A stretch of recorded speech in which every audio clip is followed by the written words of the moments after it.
আসসালামু আলাইকুম ওরহমাতুল্লাহি ওবারাকাতুহু। মহান রব আল্লাহ সুবহানাহু ওয়া তাআলার ৯৯টি নাম রয়েছেন। এই নামগুলোকে বলা হয় আল আসমাউল হুসনা।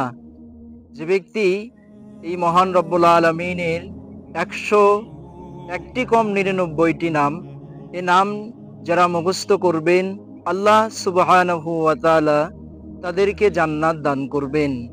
দলিল সহিহুল বুখারীর ২৭৩৬ নম্বর হাদিসের বর্ণনা।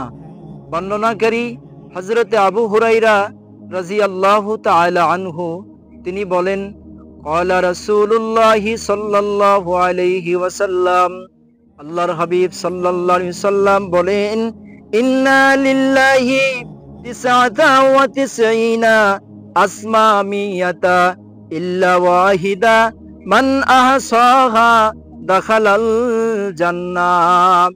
আল্লাহর হাবিব সাল্লাল্লাহু আলাইহি ওয়াসাল্লাম বলেন, যে ব্যক্তি এই মহান রব্বুল আলামিনের একটি কম ১০০টি নাম অর্থাৎ ৯৯টি নাম মুখস্থ করতে পারবে, আল্লাহ রব্বুল আলামিন তাকে জান্নাত দান করবেন। এজন্য আমরা চেষ্টা করব ইনশাআল্লাহ আল্লাহ রব্বুল আলামিনের এই ৯৯টি নাম মুখস্থ করার জন্য। আল্লাহ রব্বুল আলামিন আমাদের সকলকে এই মহান রব আল্লাহ সুবহানাহু ওয়া তাআলার আল আসমাউল হুসনার ৯৯টি নাম মুখস্থ করার তৌফিক আল্লাহ দান করুন। আল্লাহুম্মা আমিন।